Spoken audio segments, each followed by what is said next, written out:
Right now, your timeline is a war zone. When that teaser trailer surprisingly dropped in front of screenings for Scream 7 this past March, the theater crowds absolutely lost their minds. The internet immediately fractured in half. One side is throwing a parade for the triumphant return of unfiltered physical comedy. The other side is furiously typing out essays about how this entire project is an offensive, out-of-touch relic that needs to be buried immediately. We are talking about a franchise that minted nearly $1 billion worldwide, fundamentally rewriting the rules of the box office, only to be hijacked, watered down, and left for dead. But there is a specific moment in the new footage that has everyone arguing. It's that heavily debated pronouns joke in the opening sequence. The modern critics are calling it dead on arrival, claiming it feels like a lazy internet meme from a decade ago. But they are missing the point entirely. The reason this movie is swinging so wildly at modern sensibilities isn't because the creators are stuck in the past. It's because the sheer aggression of this film is a calculated weapon. It is a direct response to a 25-year-old Hollywood heist. To understand the massive stakes here, we have to look at the terrified state of modern Hollywood. The major studios are currently operating under what industry insiders call a safe harbor strategy. They are utterly paralyzed by the idea of original risks, opting instead to cling to established intellectual property to survive a volatile theatrical market. Miramax and Paramount needed a sure thing. They needed a guaranteed hit, but the only way to resurrect this dormant brand was to hand the keys back to the original architects. Let's rewind to 2001. After the wild, culture-defining success of the first two films, the Wayans family was unceremoniously forced out of their own creation by the old Dimension Films regime. Marlon Wayans has never minced words about this. He has publicly, repeatedly called it a theft. The studio took their baby, handed it off to other directors, and slowly drained the chaotic soul out of it until it flatlined over a decade ago. For roughly 2 decades, the Wayans brothers sat in creative exile from their signature property. Now, they're back. This isn't just another lazy summer cash grab. Marlon has dubbed it the Rebookquel, part series reboot, part legacy sequel. They brought the core family back together, fully financed the picture through Miramax and their own Ugly Baby Productions, and moved the entire operation to Tyler Perry Studios in Atlanta. This wasn't just a logistical choice, it was a profound statement. They are utilizing the most prominent Black-owned production infrastructure in the country to house a franchise that fundamentally changed the economics of Black-led comedy in the 21st century. It is a reclamation in every sense of the word. Keenen Ivory Wayans reportedly ran an incredibly tight ship, wrapping this massive effects-heavy shoot in less than 2 months. They're even using this set to teach the exact science of their comedy to a whole new generation of family members, including Damon Wayans Jr.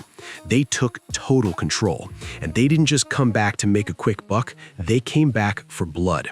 Here is where the behind-the-scenes grudge directly fuels the actual film. The marketing promises an equal opportunity offender.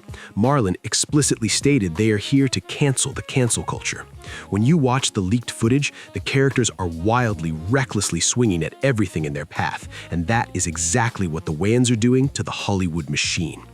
Think about the current trend of elevated horror.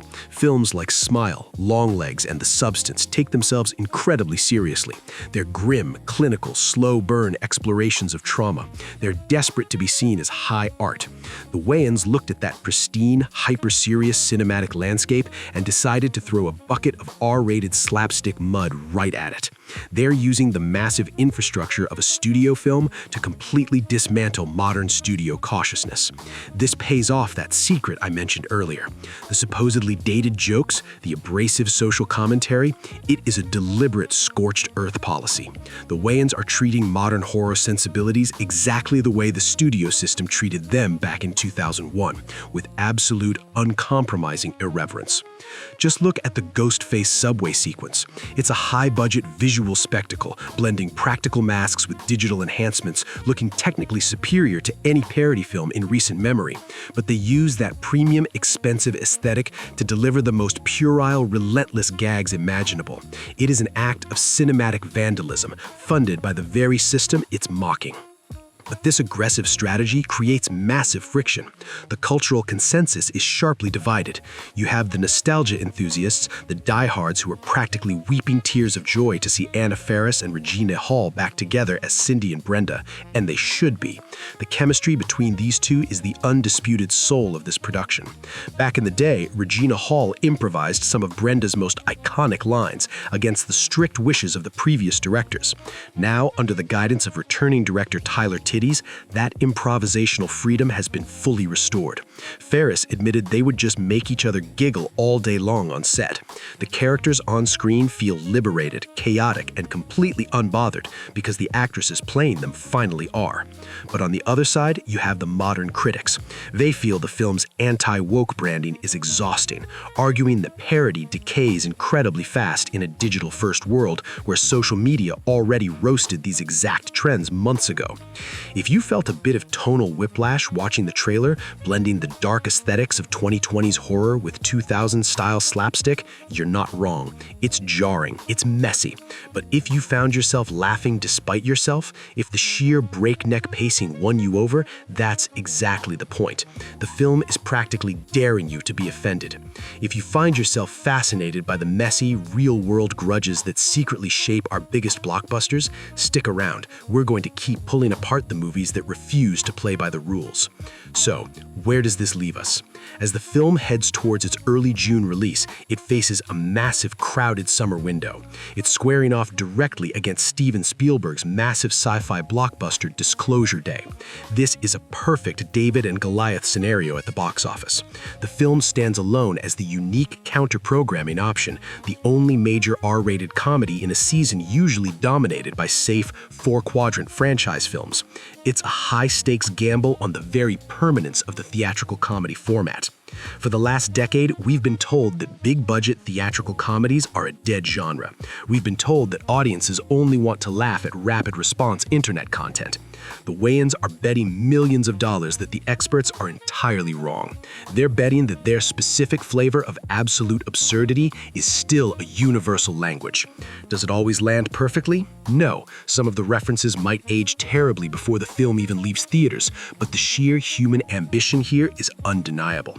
They reclaimed their stolen legacy, built a massive, high-budget playground, and invited us all back to the party. This film respects the audience enough to take the training wheels off.